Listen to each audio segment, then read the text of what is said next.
அன்பு ஆன்மீக தமிழ் அன்பர்களே நண்பர்களே, உங்கள் அனைவருக்கும் தமிழ் யூடியூப் சேனலின் இனிய தமிழ் வணக்கம்.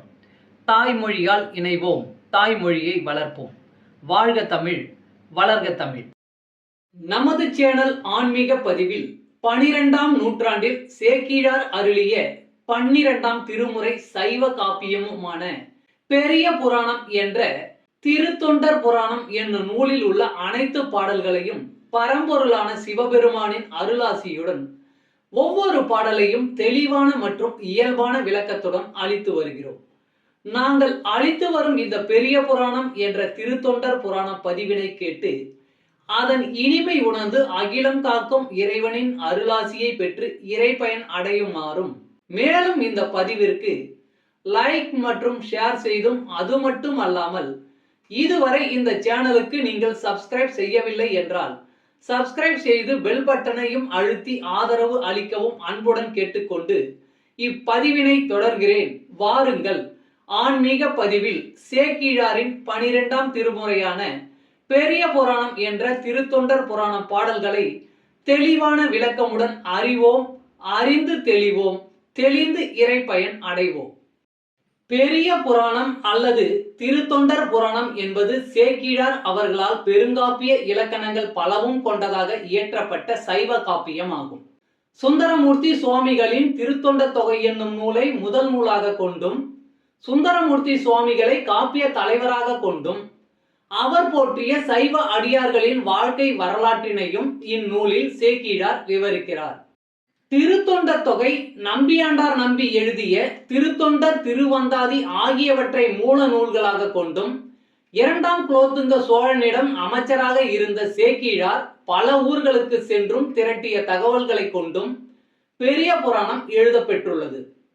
2ஆம் குலோத்துங்க சோழனின் ஆணையின்படி தில்லைக்கு சென்றவர் அங்கு இருக்கும் இறைவனான நடராசர் உலகெல்லாம் என்று அடியெடுத்து கொடுக்க சேக்கிழார் உலகெல்லாம் உணர்ந்து ஓதற்கு அரியவன் என பெரிய புராணத்தை தொடங்கியதாக நம்பப்படுகிறது. இடைக்கால இலக்கியத்தில் மக்களின் வாழ்க்கை பற்றி வரலாற்று போக்கில் அறிவதற்கு இந்நூல் உதவுகிறது. பெரிய புராணம் முதல் காண்டம், 2ஆம் காண்டம் என 2 காண்டமாகவும், முதல் காண்டத்தில் 5 சருக்கங்களையும் 2ஆம் காண்டத்தில் 8 சருக்கங்களையும் உடையதாக அமைக்கப்பெற்றுள்ளது. சுந்தரமூர்த்தி சுவாமிகளின் திருத்தொண்டர் தொகையில் இடம்பெற்றுள்ள பாடல்களின் முதல் வரியே சருக்கங்களின் பெயர்களாக உள்ளது. காப்பிய கதையானது கைலாயத்தில் தொடங்க பெற்று சைவ அடியார்களின் வாழ்க்கையை விவரித்து இறுதியாக கைலாயத்தில் முடிகிறது. முதற் காண்டத்தில் திருமலை சருக்கம், தில்லைவாழ் அந்தணர் சருக்கம், இலைமலிந்த சருக்கம், மும்மையால் உலகாண்ட சருக்கம், திருநின்ற சருக்கம் என்ற 5 சருக்கங்களும், 2ஆம் காண்டத்தில் வம்பரா வரிகண்டு சருக்கம், வார்கொண்ட வனமுலையால் சருக்கம், பொய்யடிமை இல்லாத புலவர் சருக்கம், கரைக்கண்டன் சருக்கம், கடல் சூழ்ந்த சருக்கம், பத்தராய் பணிவார் சருக்கம், மன்னிய சீர் சருக்கம், வெள்ளானை சருக்கம் என்னும் 8 சருக்கங்களும் அமைந்துள்ளன. இந்த 13 சருக்கங்களிலும் உள்ள மொத்தம் 4286 பாடல்களையும் ஒவ்வொரு பதிவிலும் ஒவ்வொரு பாடலாக தெளிவான மற்றும் இயல்பான விளக்கமுடன் கேட்டு இறைப்பயனை அடைய உள்ளோம். சைவ சமய திருமுறைகளில் 12ஆம் திருமுறையான திரு சேக்கிழார் பெருமான் அருளிய திருத்தொண்டர் புராணம் என்ற பெரிய புராணம். முதற் காண்டம் திருமலை சருக்கம், திரு நகர சிறப்பு, அந்தணர் நீதி. பாடல் 116. வளவ நின் புதல்வன் ஆங்கோர் மணி நெடுந்தேர்மேல் ஏறி அளவில் தேர்த்தானை சூழ அரசுலாம் தெருவில் போங்கால் இளைய ஆண்கன்று தேர்கால் இடை புகுந்து இறந்ததாக தளர்வுறும் இத்தாய் வந்து விளைத்ததி தன்மை என்றான்.